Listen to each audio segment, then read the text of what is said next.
Kthehemi tek politika por në Kosovë. Shpeshherë politikanët tanë në Kosovë të akuzojnë ty për të mirë, jo për të keq, që ti ke ndihmuar Albin Kurtit të vinë në postën e kryeministit. Sa është e vërtet? Dhe nëse po, pse, doktor? Jo, nuk jam përzier absolutisht asnjëherë në garat elektorale në Kosovë. Kjo është një ligj i pandryshueshëm i imi. Ajo që kam unë kënaqësi, që Kosova bën zgjedhje të lira. Do me thënë, bën zgjedhje të cilat nuk ka një diskutim si në Shqipëri për rrëmbimin e votës, për dhunimin e votës. Dhe nuk e di, a e keni pa ju, një klasifikim të treguesit të shtetit ligjor nga World Justice Project.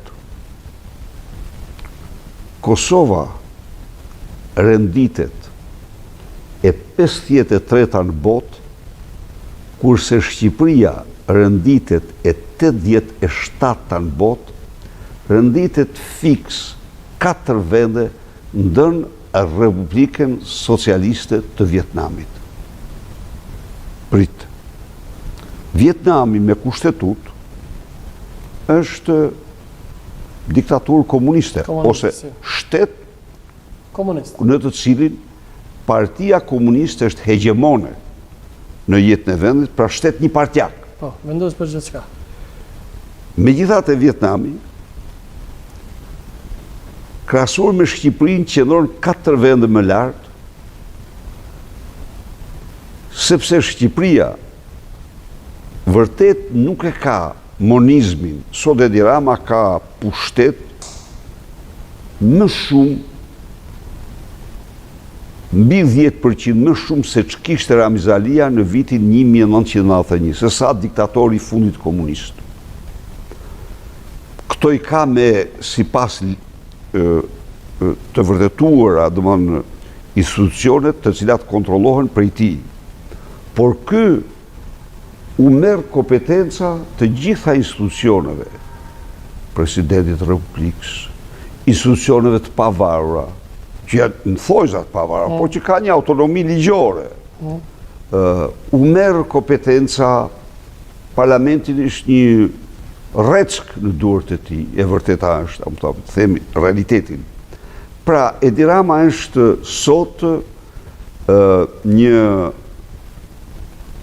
një kryeministër me të fuqi absolute në vendin e tij. Ndaj dhe Shqipëria qëndron, ndonse Shqipëri nuk ka diktaturë ideologjike, partia komuniste nuk është, partia socialiste nuk është hegemone me kushtetut, por është me krim, drogë dhe korrupsion. Pra, nuk krahasohet Shqipëria me Kosovën.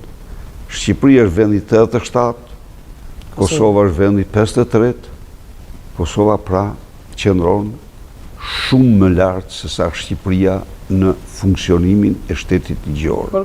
Arsyeja themelore, më fal, e kësaj është vetëm një. Kosova bën zgjedhje, Shqipëria nuk bën zgjedhje. Kosova bën zgjedhje të vërteta, Shqipëria bën zgjedhje fiktive. Në diktaturën e votonim të gjithë. Votonim çdo 4 vjet, siç dihet. Absolut. Por ato ishin fiktive. Kjo është sot në Shqipëri.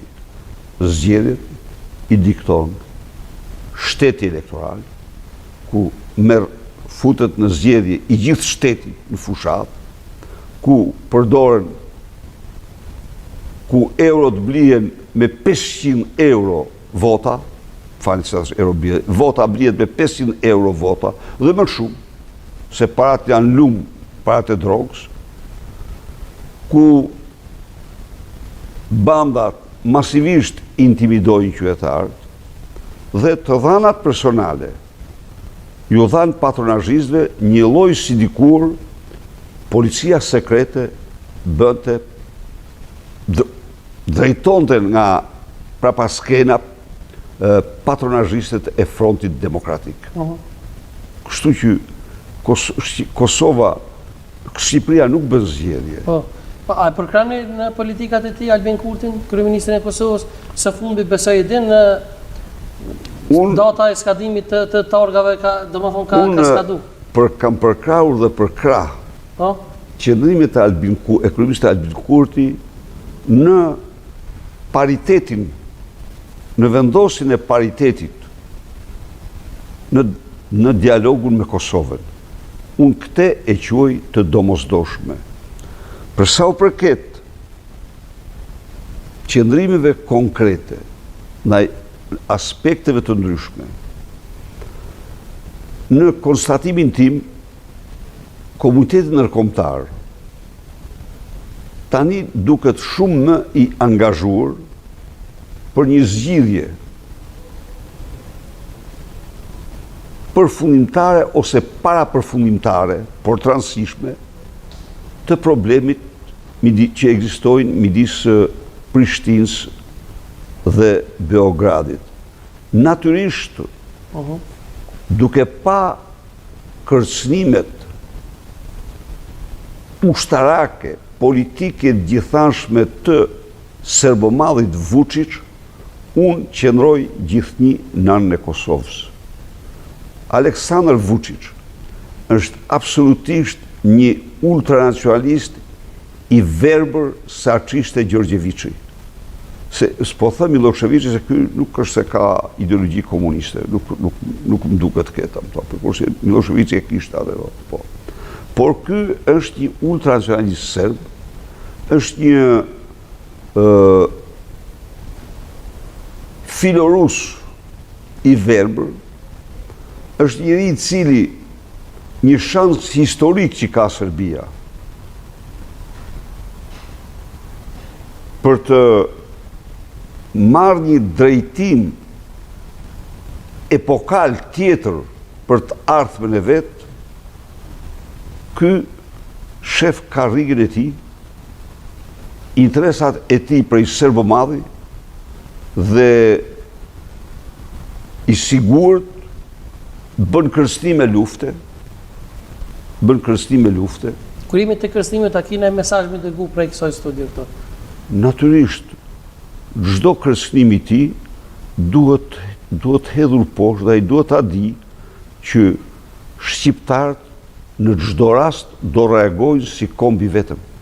Nuk ka asnjë lloj, i bën hesapet shumë gabim atij se si i duket ai problem, por shqiptarët janë epror, kanë epërsi, si komb kanë epërsi të plot ndaj serbëve, kanë kauz të drejtë. Kauza e shqiptare parazitash është e drejtë. Pastaj, po t'jetë puna për të luftuar, u faktuar. Janë të fundit që luftuan në Europë. Janë të fundit. I kishna, Serbia ishte armatosur me gjitha mjetët, po humbi luftën. Firmosi kapitullimin. Sigurisht që ishte NATO-ja faktor madhor, po shkak kryesor ishte qëndrimi i Serbisë i Miloševićit, i Vučićit. Pra, serbët nuk fitojnë lufta. Ky është i gjithë, ata nuk nxjerrin mësime nga historia. Ata kanë nisë gjitha ato lufta, i kanë humbur të gjitha. Dhe do mbasin çdo luftë që të nisin. Në vend që të kthehen të bëhen antarë të NATO-s, antarë të Bashkimit Evropian, t'i thonë lam të mirë një shkuar me cilën s'mund të krenohen. Ata rrinë me shkurën e tyre. Tani, vim të Kosova. Sigurisht Kosova ka vendime të vështira për të marrë. Por, gjykoj se në kuadrin e zgjidhjes përgjithshme, disa vendime janë të pashmangshme.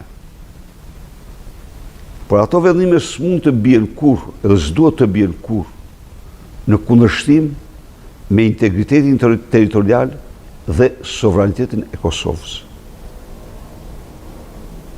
Duke patur këto dy përcaktime, unë mendoj se hapësirat për gjetje zgjidhjesh ekzistojnë. A mendon që do të ketë trazira, doktor? Tash kjo puna të gjitha janë të mundshme sepse të gjitha i organizon Vučići. Sot njeri që jeton me idenë e shtetit ti në Kosovë dhe që thot hapta se ata nuk duan gjurmë të shtetit tonë, ai është një rrezik madhor, është një luftënëzitës. Ai mund e njoh, mund mos e njoh Kosovën, pa e kur nuk mund të pretendojë të mbaj shtetin e tij në Kosovë. Që në këtë moment, ai është një luftënëzitës, njëri që nxit konflikte.